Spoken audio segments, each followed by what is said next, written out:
On enlève les mains délicatement. Alors, on laisse 1,3 cm. 1,3 cm, pourquoi 1,3 cm?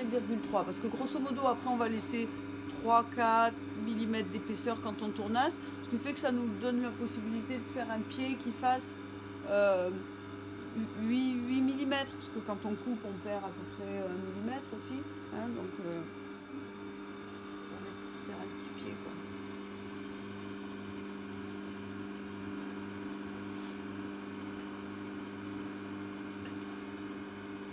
On va faire un fond arrondi. Hein, il est plat. Et puis hop, puis s'arrondit. Alors, faites attention surtout de ne pas avoir un creux, un V comme ça. Hein. Allez, on va monter le cône.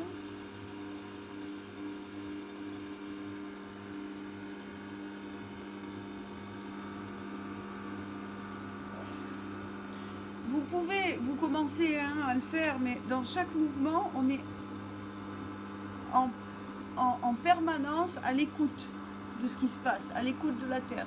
Et on réagit. Alors des fois, pour l'instant, vous réagissez encore la fraction de seconde ou trop tard, hein, mais on est toujours en train d'anticiper.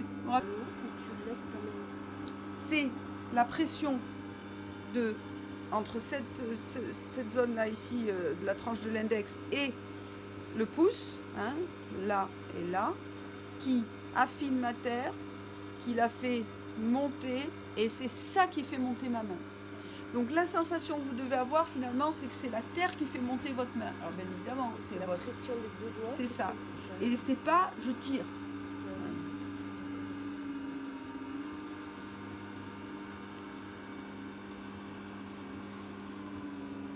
Et on démarre en bas. Alors quand vous faites ça, il faut faire attention que ça glisse bien ici aussi. Des fois ça accroche là.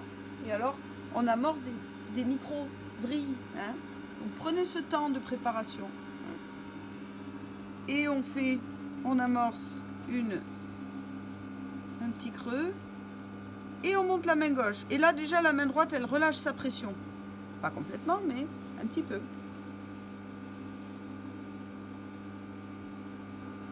Je relâche la pression et je m'arrête.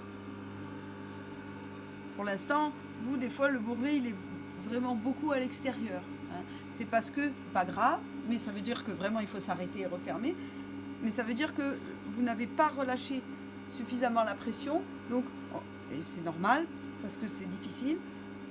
Et donc, vous avez ce bourrelet qui est à l'extérieur. Là, chez moi, je l'ai déjà partiellement rentré. Hein. Il n'empêche que je vais refermer de façon à être toujours dans cette situation-là. Que ce soit pour démarrer en bas ou reprendre ici. C'est-à-dire que je suis dans une situation conique. Et je reprends ici.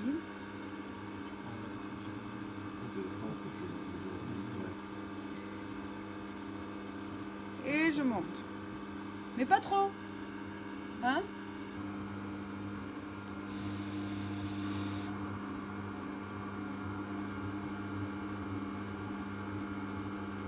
Et on reprend.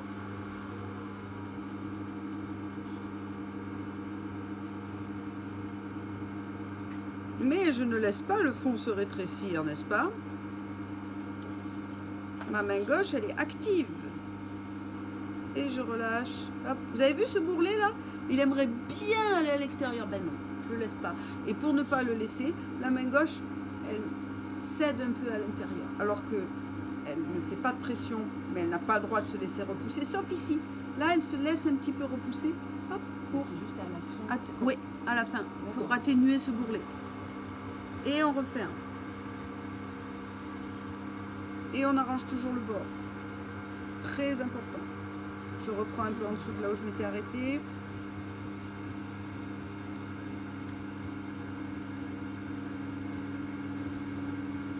Et je referme. Est-ce que quand tu fais le sillon avec ta main droite, tu pousses un peu vers l'extérieur avec ta main gauche aussi pour ramener la Je résiste. Voilà, je résiste. Je ne me laisse pas repousser. C'est vraiment cette notion très subtile, hein, parce qu'elle ne fait pas rien, mais elle ne fait pas de pression. Elle fait juste une contre-pression.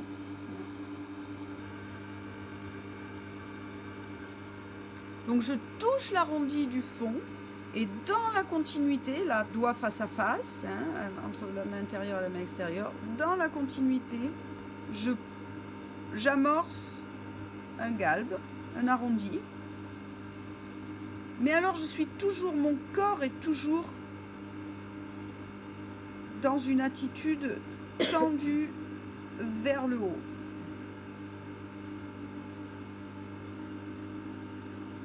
Tendu ne signifiant pas contracté. On est bien d'accord. Donc il y a cette traction vers le haut, cette tension positive. Quand tu dis je touche mon arrondi, c'est le haut de l'arrondi. Le fond, en bas. Le fond, c'est l'intérieur ici. Je touche le fond. De toute façon, de temps en temps, il faut toucher le fond pour mieux remonter. Facile. Hein. Je touche le fond et je remonte rien du tout. En fait, là, j'ai fini de monter. Hein. Je remonte pas. Enfin, je ne monte pas de terre. Je monte juste mes doigts. Je mets ma main à l'intérieur. Hein, voilà, tu peux le regarder. Je mets ma main à l'intérieur. Je suis la courbe du fond, juste pour la lire. Et ensuite, dans la continuité, je vais construire la ligne. Et là, j'ai amorcé un bon petit galbe. On pourrait l'accentuer un petit peu, mais un tout petit chouïa. Alors vraiment, voilà, regardez.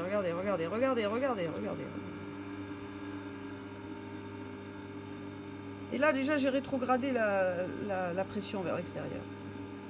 Et mes abdos sont tendus, tout mon corps est tendu vers le haut.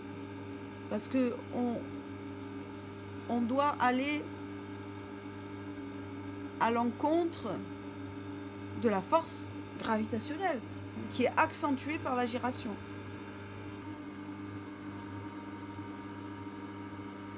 Je vais reprendre à l'endroit le plus large, pas plus bas. Et là, bon, je régularise un petit peu, j'accentue un petit peu ma ligne. Alors là, le miroir est super hein, pour ça. Ça permet un travail précis, sans se tordre. Et là, ma main gauche, elle se laisse repousser vers l'intérieur. Mais alors, elle fuit vers l'intérieur. Elle lâche un peu le contact. Alors, pas complètement, hein, mais presque. Elle lâche presque le contact. Et la main droite n'a de cesse que de ramener cette terre pour revenir au contact de la main gauche. Et on va alterner ce geste de refermer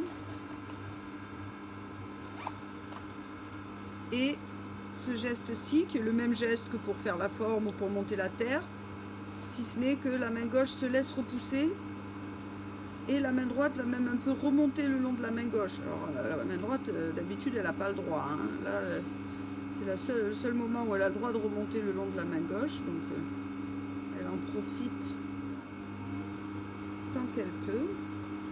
Est-ce que le haut de la pièce était plus épais pour justement qu'il n'y ait pas de risque que ça s'affine trop? Alors, c'est là que, évidemment, hein, on a besoin d'épaisseur. Donc, on a aménagé de l'épaisseur. C'est un petit peu plus épais, mais ou pareil, voilà. Soit un petit peu plus épais, soit identique à ici. Mais vu qu'on rétrécit, on reconcentre un peu la terre et donc on gagne en épaisseur. C'est pour ça qu'on a l'impression qu'on a beaucoup de terre. Mais exagérez-le, gardez plutôt trop de terre que pas assez.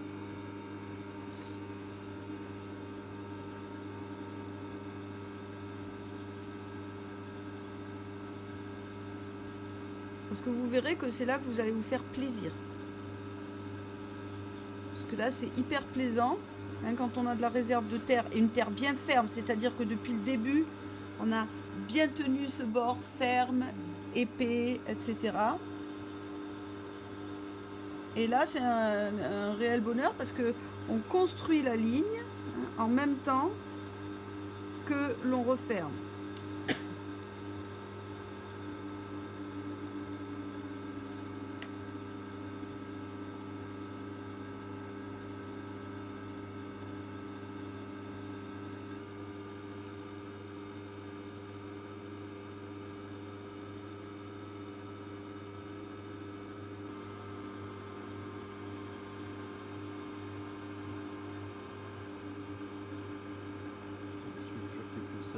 très facilement.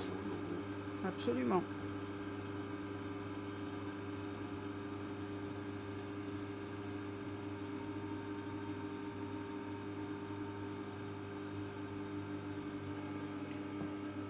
Vous voyez à quel point je travaille en cône, conique.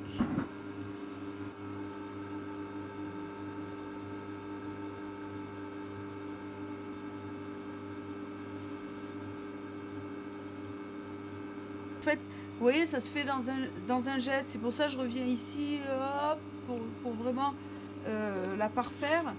C'est une façon de travailler qui utilise l'énergie du travail, déjà de la montée de la terre, etc., comme on a fait hier avec les tubes, les bouteilles, tout ça, qui utilise cette énergie pour créer une forme.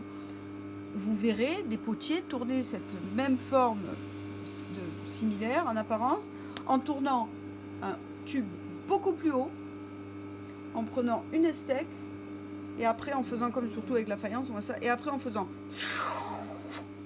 Voilà. Et là, le tube qui était comme ça, il se ratatine. Bon, seulement déjà si on enlève l'estèque, ça devient beaucoup plus compliqué. Hein, là, vous avez vu, on travaille qu'avec les doigts.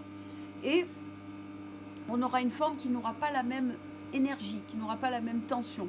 Moi, ce que je vous propose de faire là, c'est comme si on gonflait un ballon. Hein. Un ballon, on puise dans l'épaisseur de, par exemple, un ballon de baudruche, il est tout flasque, et c'est dans l'épaisseur, c'est en même temps qu'il se gonfle, qu'il prend sa forme. C'est un tournage qui est très organique et naturel. Et dans lequel on utilise beaucoup plus ses doigts, la forme de ses doigts. Et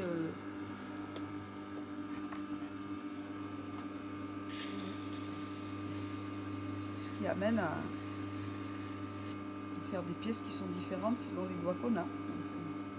De forme, hein. Mais ça c'est un peu chacun. On y va au contact, on n'a pas peur de la toucher, et on y va franco, et tout se passe bien. Ça c'est un signe aussi, hein. Une pièce qui s'enlève bien, c'est une pièce qui est équilibrée.